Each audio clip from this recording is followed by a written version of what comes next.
It all started on a calm and ordinary night. I was giving my son, Danny, a bath in our old house, a charming 1930s craftsman in Pasadena, California. The aged wooden walls and wide plank floors brought a sense of history and permanence. Danny, at just 3 years old, exuded curiosity, his laughter echoing through the bathroom. As he played in the tub, I took the opportunity to organize the toys scattered across the floor. My name is Mason. It was a tranquil night, like so many others, until I noticed Danny staring fixedly over my shoulder, his big, curious eyes fixed on something I couldn't see. A chill ran down my spine, and the temperature in the bathroom seemed to drop a few degrees. "Danny, what are you looking at?" I asked, trying to keep my calm. "Grandma," he said, not taking his eyes off whatever he was seeing.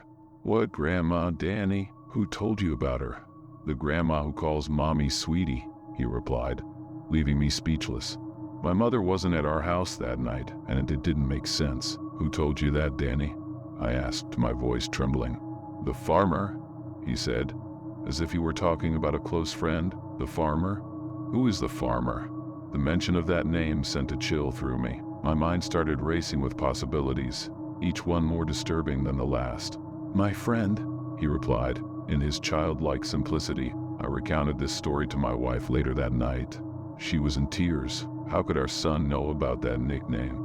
The following weekend, my wife was working, and I was home alone with Danny. He was in his room, surrounded by his toys, while I was tidying up the living room. Suddenly, I heard his little voice, chatting away as if he were talking to someone. He was saying things like, "Yes, no, I don't know," followed by laughter. I walked into his room and asked, "Who are you talking to, Danny?" "The farmer," he replied without hesitation. "And where is the farmer now?" "He left when you came in," he said, returning to his play. The sense of discomfort intensified. Later, when my wife came home, I told her everything. Her reaction was one of concern and sadness. We decided that if anything else happened, we would need to take action. The days passed without further incidents, but the sense of unease lingered. That night, after putting Danny to bed, my mind couldn't shake the thought of the farmer.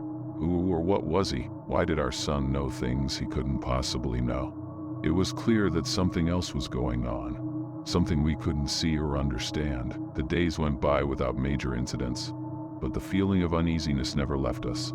Danny continued to be a happy child, playing as he always had, but something seemed different. My wife and I started paying closer attention to his behaviors and words, always waiting for him to mention the farmer again.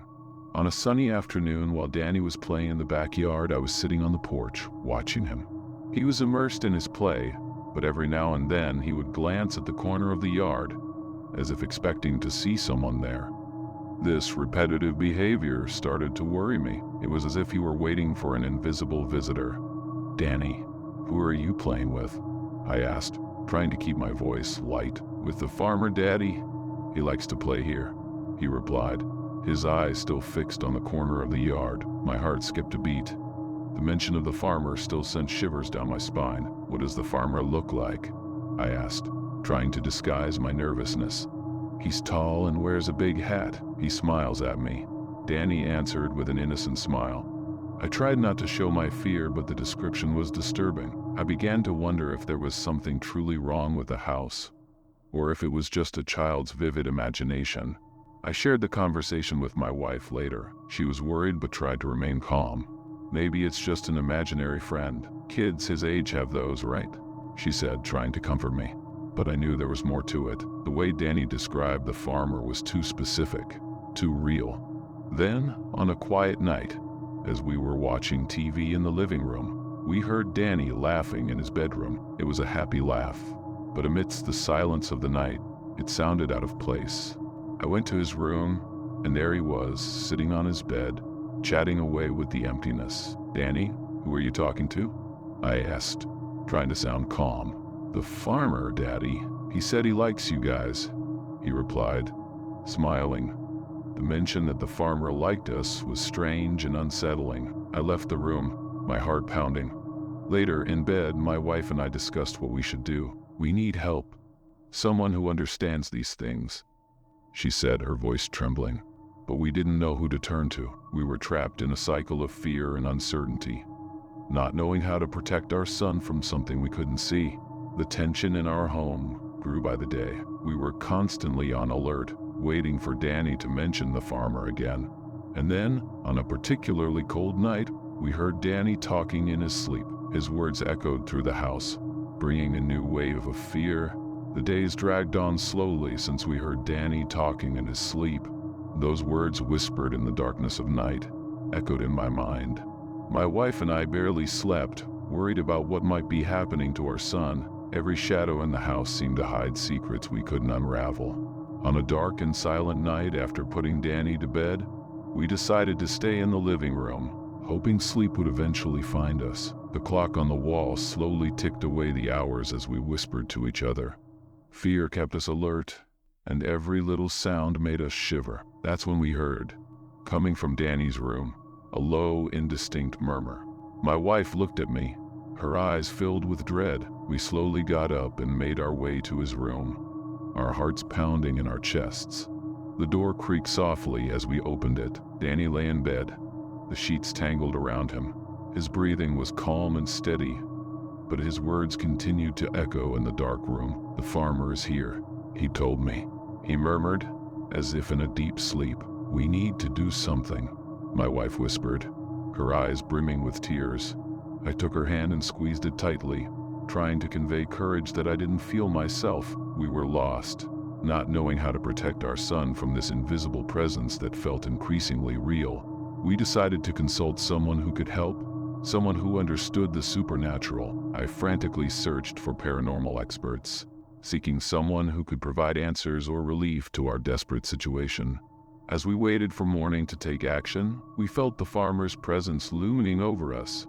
Invisible and oppressive, the night dragged on endlessly, filled with tension and fear of the unknown that haunted us.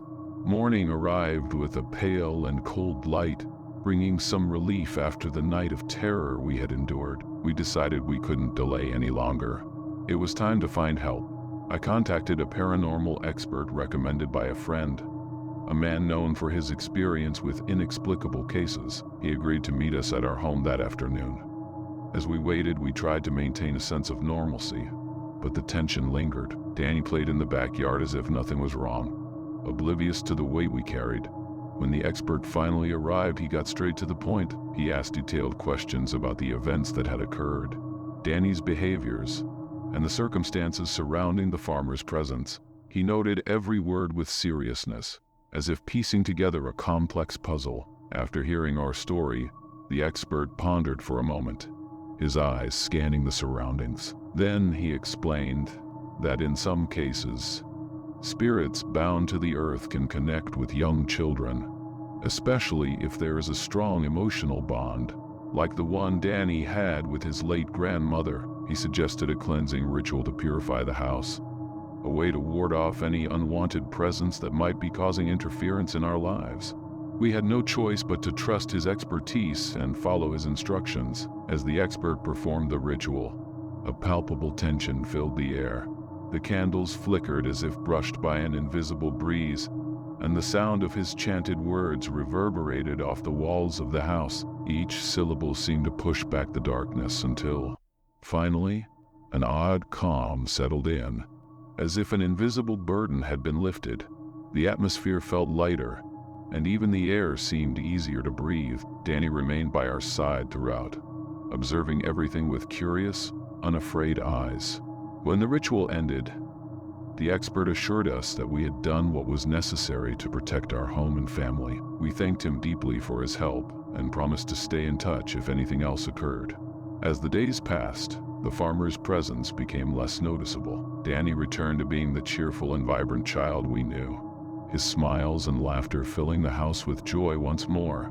It seemed we were finally free from the shadow that had haunted us. However, what we experienced on those nights will never be forgotten. The memory of the farmer, his mysterious presence, and the inexplicable connection he had with Danny will stay with us forever, a silent reminder of the unexplainable that can lurk in the darkest corners of our lives.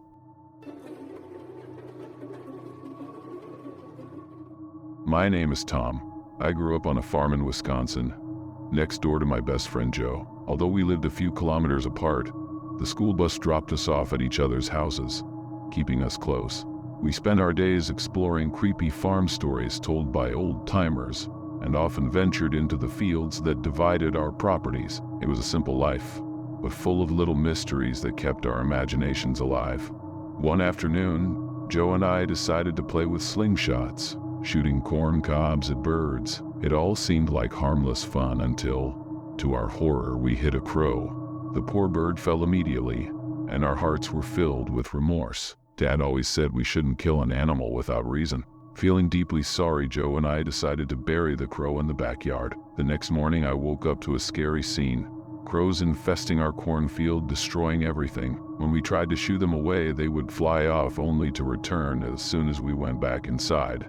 Dad said we needed to build a scarecrow, so Joe and I took Grandpa's old overalls, a plaid shirt, and boots. Stuffing them with hay, we constructed a cross with 2 pieces of wood and hung our scarecrow in the field. To ensure it worked, we placed a crow feather on the scarecrow. That night, I heard heavy footsteps in the backyard, but when I looked out the window, I saw nothing. The next morning, with the sun shining, the scarecrow still hung there as we had left it. The following night, I heard the same footsteps, and when I looked again, the scarecrow was gone. I ran inside to wake Dad, but he didn't believe me. Night after night, the sounds repeated. One night, I heard steps on the porch and loud bangs on the door. Dad got up to see who it was, but a loud thump sounded, and he fell. I ran with Mom to help him, but it was too late. Dad had passed away from a heart attack before the ambulance arrived. The scarecrow, however, was back in its place on the cross. Devastated, Mom allowed Joe to stay over to comfort me. We talked about our parents, trying to push away the fear and sadness. That night, something disturbing happened. Joe, who was sleeping in the top bunk, heard noises outside and woke me up. We went to the window, and there stood the scarecrow, but its face was no longer the same. The sackcloth had transformed into a human face, covered in black feathers, with round black eyes like a crow's and a beak where the mouth and nose should be. We screamed and ran inside. Mom decided that we would dismantle the scarecrow the next day. The following morning, Joe and I went to take down the scarecrow. Mom accompanied us to the field, where the shadowy figure still hung from the cross. We approached cautiously, examining the strange and terrifying face that had taken the place of the sackcloth. Trembling, I began to untie the bindings that held the scarecrow together, while Joe held the cross to prevent it from falling. We dragged the figure to the barn, where we planned to dismantle and burn it. Mom suggested we do it quickly to rid ourselves of any malevolent influence. We took the scarecrow apart piece by piece, throwing the clothes into the fire. The crow feathers were the last things to be tossed into the flames, and for a moment the fire crackled in an unusual way, almost as if it were protesting. A few uneventful nights passed, and we began to believe the nightmare was over. However, the scary stories we had heard over the years started to trouble us again. In the nighttime silence of the countryside, we felt the scarecrow's presence was still with us, invisible but palpable. Joe and I avoided going to the field after dark, and any unusual noise would make our hearts race. On a particularly dark night, I woke up to the sound of heavy footsteps on the porch. I looked at the clock. It was 3 a.m. I slowly got up, trying not to make a sound, and peered out the window. There stood the scarecrow, or at least something resembling it. The figure stood there, with the same deformed humanoid face that had terrified us so much. Terrified, I went back to my room and woke Joe up. We whispered, trying to decide what to do. Finally, we grabbed a flashlight and went out to confront the creature. As we approached the porch, the figure disappeared like a ghost in the mist. The flashlight trembled in my hands as we searched for any sign of the scarecrow, but there was nothing. We went back inside, deciding to lock all the doors and windows. Mom woke up with the noise, and when she heard our story, she turned pale. We agreed it was time to seek help. The next day, we called old Mr. Wilson, a neighbor who knew many of the region's horror legends. Mr. Wilson listened to our story attentively, his face serious and concerned. He told us about legends of vengeful spirits and ancient curses. He believed that the spirit of the crow we had killed might be haunting our land, seeking revenge. Wilson suggested we perform a purification ritual, something he had learned from the region's elders. Desperate, we agreed to try anything to end the terror we were living through. Preparations were made, and that night, under the full moon's light, we gathered in the field to perform the ritual. Mr. Wilson led the ceremony, chanting ancient songs and burning sacred herbs. The air was thick with tension, and I felt a chill that came from within. Suddenly, a strong wind blew through the field, extinguishing the candles and leaving us in darkness. We heard heavy footsteps approaching, but we couldn't see anything. The wind picked up and the field seemed enveloped by a shadowy presence. We tried to relight the candles, but the wind prevented any flame from staying lit. Mr. Wilson continued chanting, his voice mingling with the sound of the wind and the unseen footsteps. I felt my heart pounding, and Joe was as pale as I was. Suddenly, a figure appeared in the darkness. It was the Scarecrow, now even more frightening. Its clothes were tattered, and the humanoid face was a horrifying sight, with black, lifeless eyes fixed on us. Mr. Wilson told us not to move, and he whispered, "It's a vengeful spirit." The figure slowly advanced towards us, and we could hear the sound of its boots dragging on the ground. Mom, who was watching from a safe distance, shouted for us to get away, but we were frozen with fear. The Scarecrow stopped a few meters away, and the sense of terror was unbearable. In a swift movement, Mr. Wilson threw a handful of salt around the figure, creating a protective circle. The figure seemed to hesitate, as if the salt actually had an effect on it. Then, with a guttural sound, the Scarecrow retreated, disappearing into the darkness. Mr. Wilson told us to run back to the house and lock everything up. We followed his instructions and ran like never before. Inside, we locked all the doors and windows, gathering in the living room, trying to process what had just happened.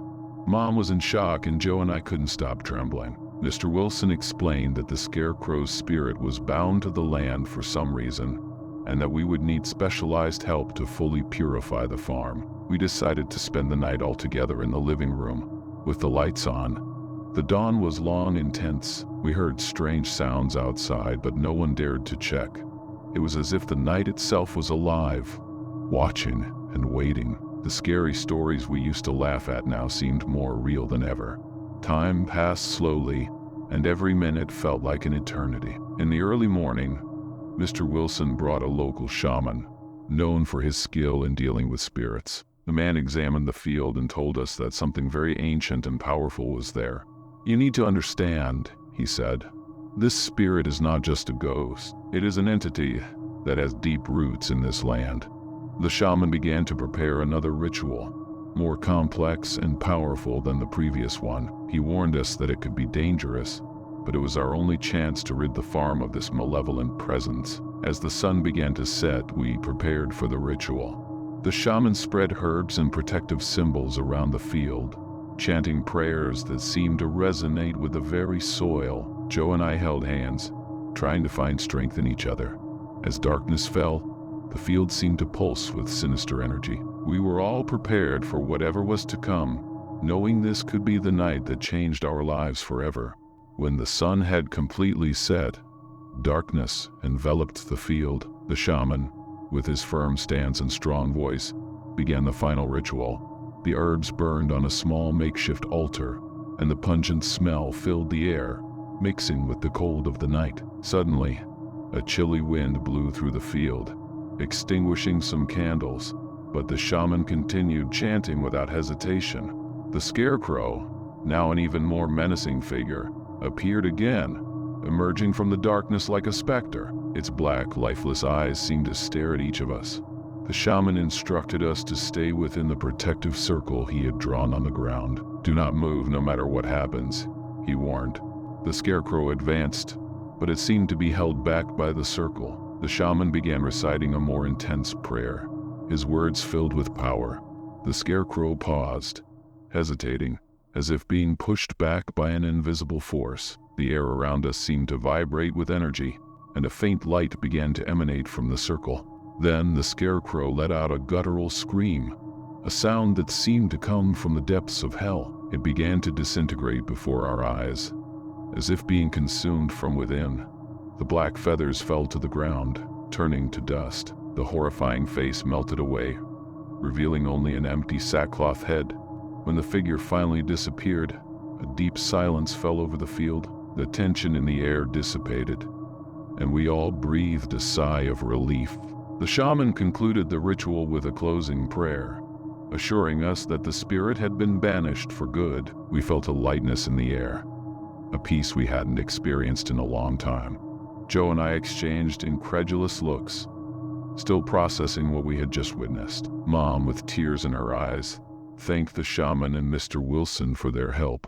It was as if a heavy weight had been lifted from our shoulders. The next morning, the field looked different. The sunlight shone brighter, and the crows had completely disappeared. Life on the farm started to return to normal, but the experience we had would never be forgotten. The scary stories, eerie tales, and legends we had heard now held a new meaning for us. We knew that what we had faced that night was real, a true horror. Despite everything, we continued our lives on the farm, but with a new understanding of the mysteries and stories. We never built another scarecrow. And every time we shared this story, people's disbelief reminded us of how disturbing and real that night had been. And so, the legend of our farm's scarecrow became one of the most told ghost stories in the region, a disturbing rural tale passed down from generation to generation, reminding everyone of the horrors that can lurk in the shadows of farms. I am Maria. This is the story of how my family and I moved to an isolated farm in Silence Valley, where we were haunted by a supernatural presence. It all started when I lost my job in the big city and could no longer afford the rent. We needed to find a cheaper place to live. When I saw an ad for a farm for sale, I thought it would be the perfect opportunity for a fresh start. My children, Pedro and Julia, were excited about the idea of moving to the countryside. Tired of the hustle and bustle of the city, they longed for a quieter life. Without much thought, we closed the deal and moved to the farm. At first, everything seemed calm and serene. The property was beautiful with its lush green hills and a rustic, charming house. We thought we would finally have the peace we needed. But the tranquility didn't last long. Soon after we settled in, we started noticing strange things on the farm. Objects moved by themselves, lights flickered, and disturbing noises came from the attic at night. Pedro and Julia were terrified, but I tried to calm them, saying it must be just the wind or some animal roaming the property. Deep down I was scared too, but I didn't want to show it. One night, when I went to check on the kids, Julia called out to me in a panic. She said she saw a shadowy figure watching her through the bedroom window. My heart froze as I looked, but I saw nothing. I tried to convince her it must have been her imagination, but the expression of fear on her face told me otherwise. That night, none of us could sleep. The situation became increasingly disturbing. Every night at 3 a.m. on the dot, objects were violently thrown around the living room, vases, picture frames, and even the television. The lights in the hallway and kitchen flickered incessantly, creating an unsettling atmosphere. Through the cracks of the doors, sinister shadows moved stealthily in the dark corners of the house. Pedro and Julia became more and more terrified. Refusing to leave their room, I tried to maintain a sense of calm and hope, but inside, I was petrified. Had we made a grave mistake by moving to this farm? Was there no escape from the malevolent presence that seemed to surround us? A sense of helplessness and despair began to consume me. One afternoon, when I was alone in the kitchen, a deafening noise echoed from upstairs. My heart raced, and gathering all my courage, I slowly climbed the stairs towards the corridor. As I approached the children's room, I saw the door closing by itself with a dull thud. A chill ran down my spine, and despite my trembling, I pushed the door open with force. Upon entering the room, I froze in terror. The windows were open, and the curtains billowed slightly, even though there was no wind.